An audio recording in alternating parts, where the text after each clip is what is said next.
Hello and welcome to the physics coaching. हम कर रहे हैं problem number 2.17 from Griffith electrodynamics. So इसमें क्या है कि हमें एक स्लैब दी हुई है जिसकी थिकनेस क्या है 2d है। वॉल्यूम जो चार्ज है वो यूनिफॉर्म है। हमें इलेक्ट्रिक फील्ड फाइंड करना है इन वाई डायरेक्शन। ऑब्वियसली इसके अंदर electric field in Y direction ही होगा और जो वाई बराबर 0 पे क्या है इसका सेंटर है। ओके सो और अपने को ग्राफ भी प्लॉट करना है, तो शुरू करते हैं। सो उसके लिए हमें क्या करना पड़ेगा, ऐसी प्रॉब्लम को डील कैसे करते हैं, गाउस की जो थ्योरम है उसकी हेल्प से उसको डील करते हैं। सो उस क्या अभी हम बनाएंगे, उसके लिए क्या करना पड़ेगा, हमें गाउस सरफेस बनाना पड़ेगा। सो गाउस इन सरफेस, मैं इसके आर पार क्या बनाऊंगा, एक सरफेस चूज कर रहा हूँ। मैं मेरी मर्जी, मेरी जो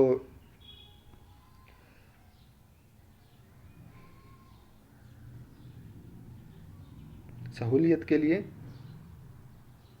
सिलेंडर चूज कर रहा हूँ। ओके, तो इस तरीके से सिलेंडर मैं आपको साइड व्यू दिखाता हूँ।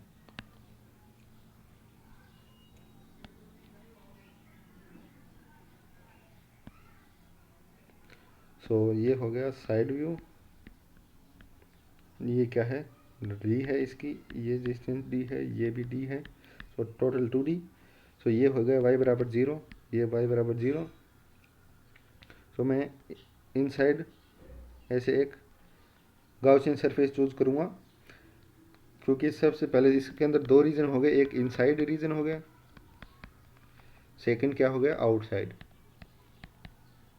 ओके, दो रीजन हो गए। तो इनसाइड के लिए मैं ये गाउसियन सरफेस यूज कर रहा हूँ। ओके, सो इलेक्ट्रिक फील्ड इन है वाई डायरेक्शन। सो यहाँ पे कितने सरफेस बन रहे हैं, एक सरफेस S1, सरफेस S2 और सरफेस S3, ये तीन सरफेस बन रहे हैं।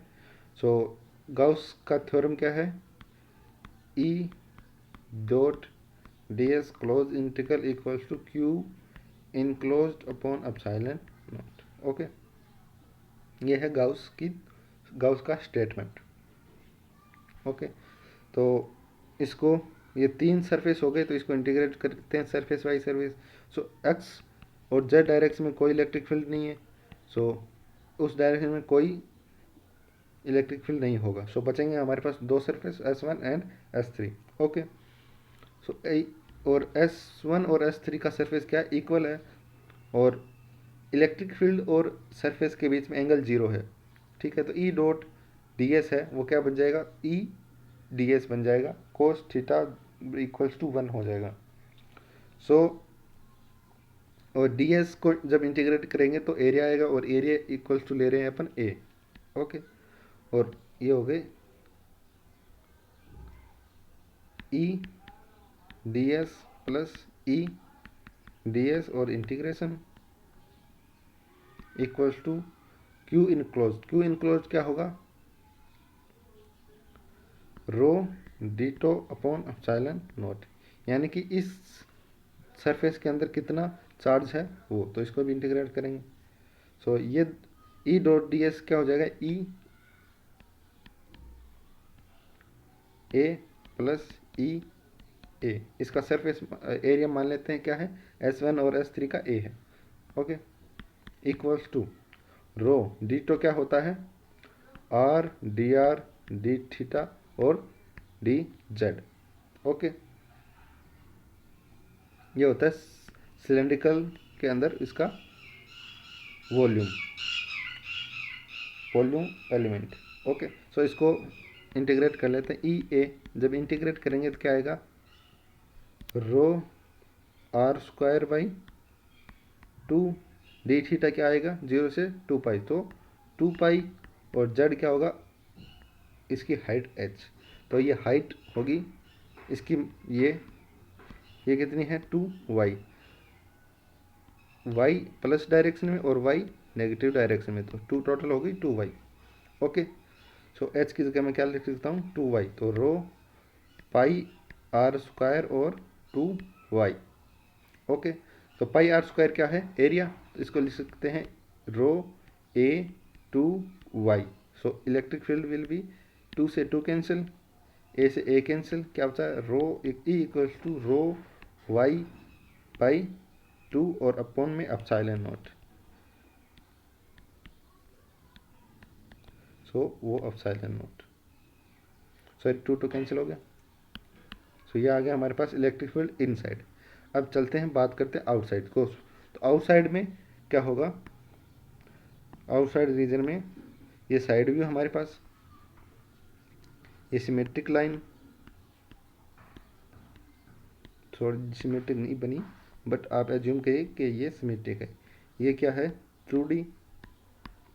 ओके, तो इसके लिए हम गाउसियन सरफेस चूज करते हैं। ये गाउसियन सरफेस चूज किया। ओके, गाउसियन सरफेस चूज हो गया। अब इसमें से ये एरिया S1, ये एरिया S3 और ये वाला एरिया S2। सो प्रोसेस बिल्कुल सेम रहेगा आउटसाइड के लिए। तो कहाँ तक सिचुएशन इक्वल्स है 2EA equals to rho ditto upon epsilon naught. यहाँ तक सिचुएशन थी सेम है। अब चार्ज अपने को इनसाइड इसके अंदर कितना है वो कैलकुलेट करना है। तो rho R D R D theta और D Z upon epsilon not. Okay, so ये हो जाएगा रो पाई आर स्क्वायर और डी जेड की जगह जेड अपॉन एप्सिलॉन नॉट। और जेड की लिमिट कितनी है, जेड कितना है, जेड में वो लिमिट लेनी है जितनी डिस्टेंस या जितनी दूरी तक चार्ज फैला हुआ है। तो चार्ज कहाँ तक फैला हुआ है 2D से।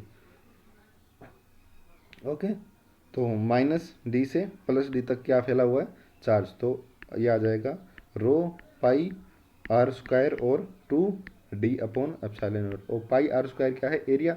सो this equals to rho A 2D upon epsilon naught, this equals to 2EA।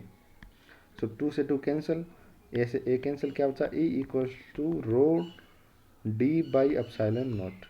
तो ये आ गया हमारे पास आउटसाइड इलेक्ट्रिक फील्ड। और इलेक्ट्रिक फील्ड की डायरेक्शन क्या है वाई कैप। सो ये वाई डायरेक्शन। तो ग्राफ प्लॉट करना है। सो वाई और इलेक्ट्रिक फील्ड। तो इनसाइड क्या है इलेक्ट्रिक फील्ड प्रोपोर्शनल टू आया था वाई के, और आउटसाइड क्या है ई प्रोपोर्शनल टू डी जो कि क्या है कांस्टेंट। ओके, सो ये हो गया इनसाइड के लिए E proportional to Y and this is a constant. So E proportional to constant. Okay, so ये हो गया electric field in positive direction, same negative direction में भी बन जाएगा। तो मिलते हैं नेक्स्ट वीडियो में। Bye bye, Tata.